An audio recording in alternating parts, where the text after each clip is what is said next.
The Fat Controller sat in his office and listened. The Fat Controller frowned and said, "Oh, what a nuisance passengers are. How can I possibly work with all this noise? Oh dear, oh dear, oh dear, oh dear." Yes, what is it? It was the station master, looking very worried. There's trouble in the shed, sir. Henry is sulking. There is no train, and the passengers are saying that this is a bad railway. Indeed, really? We cannot allow that. Now, will you quieten the passengers, please, and I will go and speak to Henry. The Fat Controller found Henry, Gordon and James looking sulky. Now, come along, Henry. It's time your train was ready. But Henry wouldn't answer. It was Gordon who said, Henry's not going, so there, and neither are James or I.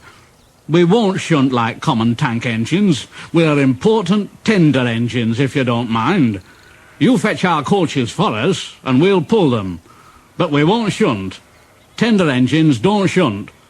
So there. And all three engines let off steam in a cheeky way. And the Fat Controller said, "Oh, indeed. Engines on my railway do as they're told. I'll go and find Edward."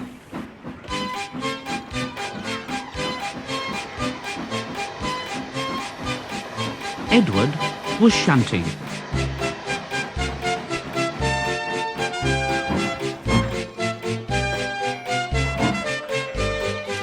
I say, Edward, leave those tracks, will you please?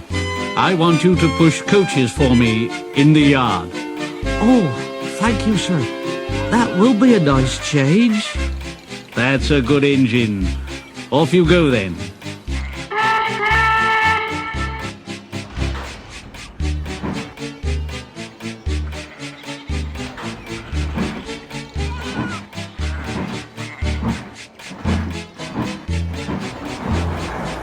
So Edward found coaches for the three engines, and that day the trains ran as usual.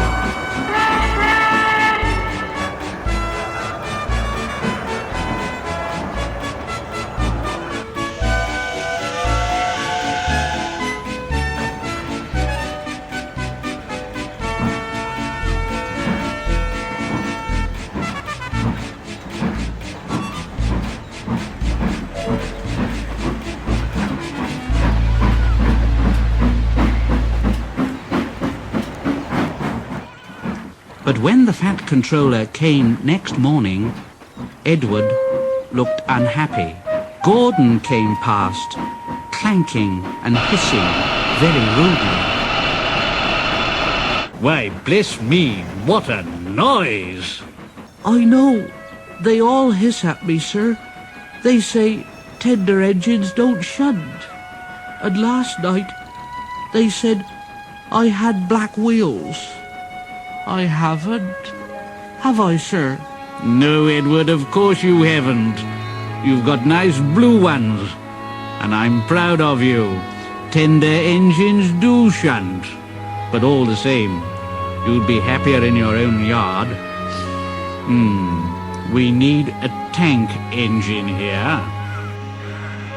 And the Fat Controller went to an engine workshop and saw all sorts of tank engines. At last, he saw a smart little green engine. Yes. I think so. That's the one. I say there, if I choose you, will you work hard? Oh, sir. Yes, sir. Yes, sir. That's a good engine. I'll call you, Percy. Yes, Percy. Do you like that, Percy? Oh, yes, sir. Thank you, sir. Yes, sir.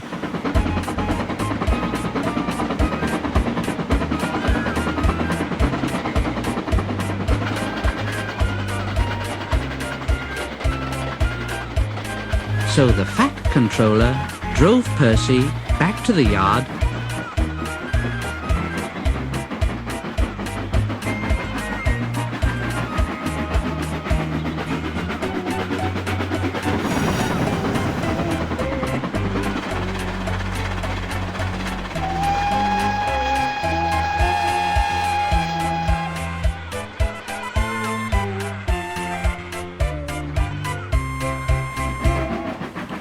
introduced him to Edward.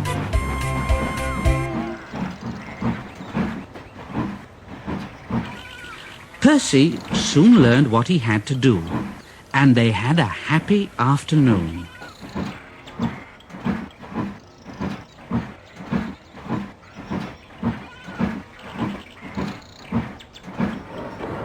And then Henry came by, hissing as usual.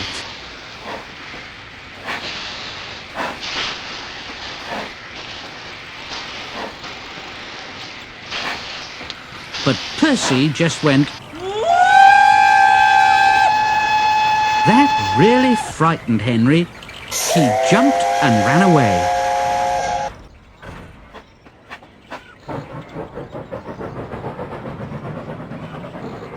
Edward laughed and said, how beautifully you whooshed him, Percy. I can't make a noise like that. Oh, that's nothing. You should hear them in the workshops. You have to make a noise like that to be heard. Next morning, Thomas arrived.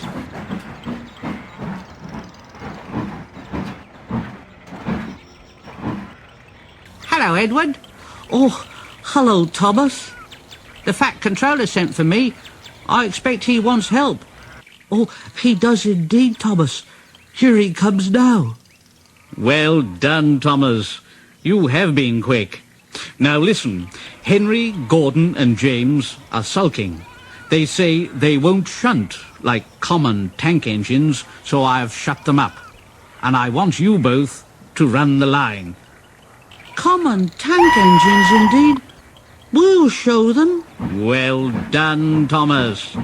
And Percy here will help too. Won't you, Percy? Oh, sir. Yes, sir, please, sir.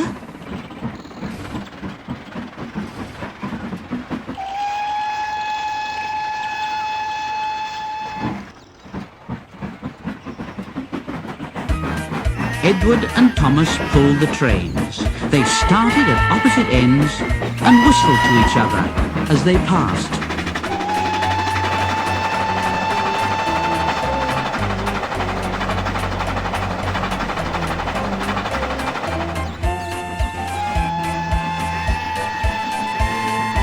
There were fewer trains, but the passengers didn't mind. They knew the three other engines were having a lesson. Henry, Gordon and James stayed shut in the shed and were cold, lonely and miserable. They wished now they hadn't been so silly.